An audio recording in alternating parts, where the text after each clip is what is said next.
The warning signs aren't blinking anymore. They're screaming. America's banking system isn't stressed or unstable or in need of reform. It's worse, much worse. The cracks that once hid behind spreadsheets are now ripping across the foundation of the entire financial sector. Banks are bleeding deposits. Balance sheets are collapsing under the weight of debt they can't unwind. Commercial real estate is rotting from the inside out, and the Federal Reserve, the institution sworn to keep the system stable, is quietly admitting that dozens of banks may not survive the next downturn. This isn't 2008 repeating. This is the sequel with bigger stakes, deeper structural failures, and less room to maneuver. Because back then, the collapse came from one direction: housing. Today, it's coming from everywhere.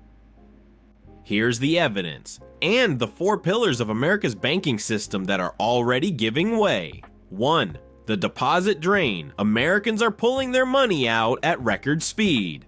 The collapse didn't begin with bank failures. It began with withdrawals. Quiet at first, a slow trickle of money drifting out of checking accounts, savings accounts, local branches, then faster, then all at once, like a tide reversing direction with no warning. The nation didn't notice at first because withdrawals don't make headlines. They don't crash like stock charts or explode like foreclosures. They happen silently, invisibly, until the numbers become impossible to ignore. And right now, America is experiencing the fastest, deepest bank deposit drain since the Great Depression.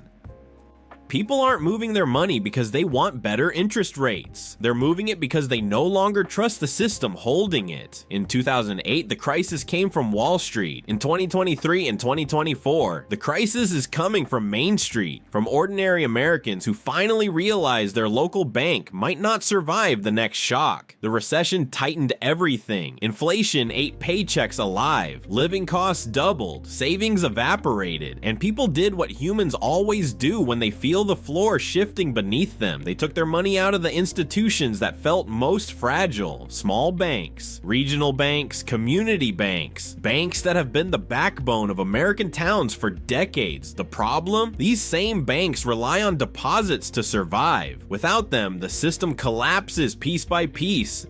Like organs shutting down inside a dying body, depositors withdrew billions, then tens of billions, then hundreds. Where did the money go? Into treasuries, into money market funds, into online megabanks with deeper reserves, into literal cash hidden in homes. Anywhere but the smaller institutions that once formed the spine of American finance. Every withdrawal made the next one more likely. Banks started selling assets to stay liquid. Bonds, loans, securities, they were never supposed to unload so quickly. But the moment they sold them, they locked in losses so massive they turned balance sheets blood red. And the public could sense it even if they didn't understand the accounting. Fear smells the same in every generation. In 2008, fear came from toxic mortgages. In 2024, it's coming from empty lobbies and deposit slips that never return. Some banks tried to hide the damage. Some begged the Federal Reserve for emergency loans. Some quietly began preparing merger documents, the paperwork you file when you know survival isn't guaranteed. But the truth is out now. A banking system without deposits is a building without beams. It doesn't crumble from the roof. It collapses from the inside. This isn't a normal cycle. This isn't a correction. This is the beginning of a structural failure, one that experts are whispering about behind closed doors, one that regulators are watching with growing panic, because once the deposit drain begins, it doesn't stop on its own. 2. Commercial real estate, the $1.8 trillion time bomb banks can't defuse. If the deposit drain is the silent leak in the banking system, commercial real estate is the explosion everyone knows is coming. The one the banks are praying will somehow diffuse itself before the timer hits 0. But the timer isn't slowing down, it's speeding up. Across America, downtowns are hollowing out, office towers sit half empty, retail spaces gather dust, hotels struggle to fill rooms, and the loans tied to all of it, billions upon billions of dollars, are sitting on the balance sheets of regional banks that cannot survive what happens next. This isn't like 2008, that crisis was residential. This one is structural. Commercial real estate is collapsing the way glaciers do, slowly at first, then in enormous slabs. The work from home revolution didn't just change office culture, it obliterated demand. Companies downsized their footprints. Entire floors went dark. And skyscrapers that once symbolized economic might became financial liabilities, aging in the center of America's biggest cities. Now the bills are coming due. Over 1.8 trillion in commercial real estate loans will mature in the next 2.5 years. And here's the problem no headline fully captures. The buildings securing those loans aren't worth what they were when the banks lent the money. Not even close. A tower worth $120 million in 2018 might sell for $60 million today, or might not sell at all. Retail plazas have vacancy rates that look like ghost towns. Hotels and business districts are down 30% from pre-pandemic occupancy, and medical office buildings once considered rock-solid investments are hemorrhaging tenants to telehealth and remote care models. Banks are trapped. If they refinance the loans, they're extending credit on collateral that's already underwater. If they call the loans due, they're forcing landlords into defaults that will detonate their own balance sheets. If they sell the properties, they lock in catastrophic losses that could sink them outright. This is why regulators are panicking behind closed doors. This is why economists keep using the phrase systemic exposure. This is why the Fed's stress tests suddenly look like fantasy fiction. Regional banks hold 70% of all commercial real estate loans in America. Not JP Morgan, not Bank of America, not the giants, the vulnerable ones, the small ones, the ones already bleeding deposits, the ones with no cushion left if this bomb goes off. And the bomb will go off. Not with a single collapse, but with rolling failures. One tower at a time, one mall at a time, one hotel at a time. Each default pulling another brick out of the financial foundation. The scary part isn't that buildings are empty, it's that banks are pretending they aren't. They're carrying dead assets at full value, praying the market will come back, hoping the recession somehow reverses, hoping the loan maturities don't arrive like a wave of overdue bills on a table already overflowing. But commercial real estate doesn't bounce back on hope, it collapses on math. And the math says the banks can't handle what's about to hit them. 3. Unrealized losses, the hidden black hole in every regional bank's balance sheet.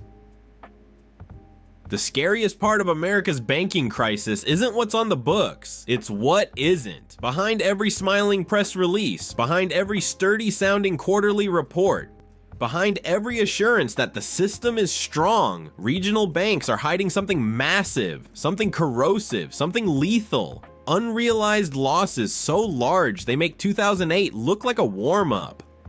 On paper, the banks look fine. In reality, they're crippled. Here's how the illusion works. During the era of near-zero interest rates, banks stuffed their balance sheets with long-term bonds, US treasuries, mortgage-backed securities, government notes, safe stuff, conservative stuff, the kind of assets that make regulators nod approvingly. But then interest rates exploded, the fastest rate increase in modern history. And when interest rates go up, the value of those long-term bonds plunges. A bond purchased for $100 might now be worth $70. Some are worth even less, and regional banks are drowning in these losses. But here's the trick. They don't have to report the losses as long as they don't sell the bonds. They just hide them under a category called held to maturity, which is financial code for we can't sell this without exposing the hole in our balance sheet. The losses are there, they just aren't on paper yet.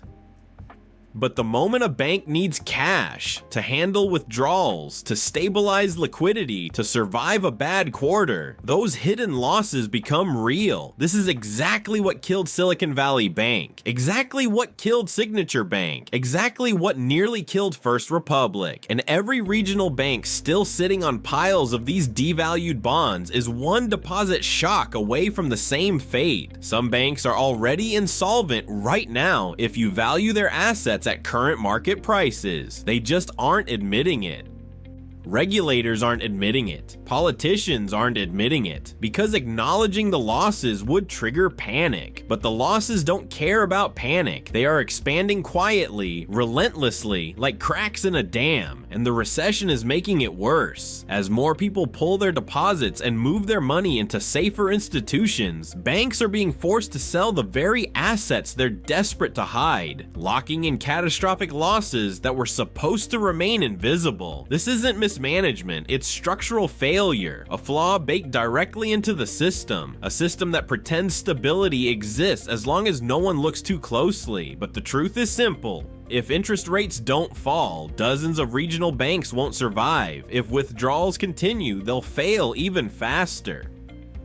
And if commercial real estate collapses at the same time, which it will, the losses become terminal.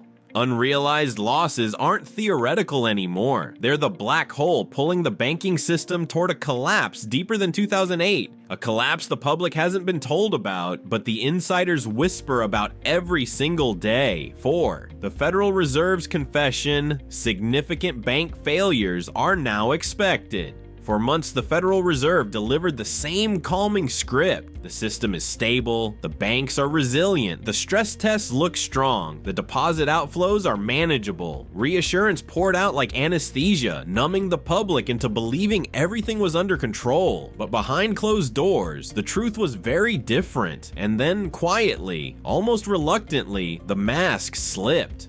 A senior Federal Reserve official admitted in a closed-door briefing that regulators are now expecting significant bank failures. That's over the next 12 to 24 months. Not possible, not unlikely, but conceivable. Expected. The admission didn't leak through mainstream headlines. It surfaced through analysts, insiders, economists who recognized the significance immediately. The Central Bank of the United States is preparing for casualties, and not minor ones. The Fed knows what the public doesn't. Every pillar holding the banking system upright is eroding at the same time. Deposits are still fleeing. Commercial real estate is imploding. Unrealized losses are metastasizing. Regional banks, the backbone of small-town America, are operating with balance sheets full of assets they cannot sell without committing financial suicide. The Fed sees the numbers. It sees which banks are already technically insolvent. It sees which ones are one bad quarter away from collapse. It sees which institutions are hiding their wounds behind accounting tricks and emergency borrowing. But the most chilling part isn't the confession, it's the context. The Fed also admitted that it has fewer tools than it did in 2008. It can't cut rates without reigniting inflation. It can't raise rates without triggering more bank failures. It can't bail out every regional bank. The political cost would be nuclear. It can't force commercial real estate to recover. It can't stop depositors from fleeing to big banks and money market funds. The truth is grim. The Federal Reserve is stuck, boxed in, cornered by its own policies, and fully aware that parts of the banking system will not survive the recession.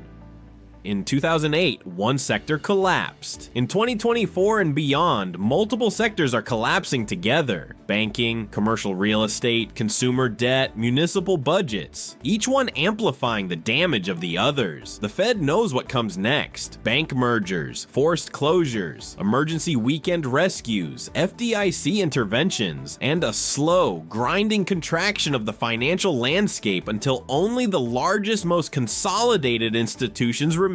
A future where regional banks, the lenders for small businesses, farms, rural towns, first-time homebuyers, simply don't exist in the same way. A future where banking becomes centralized, impersonal, corporatized, and less stable than ever. The Fed didn't sound the alarm because it wanted to.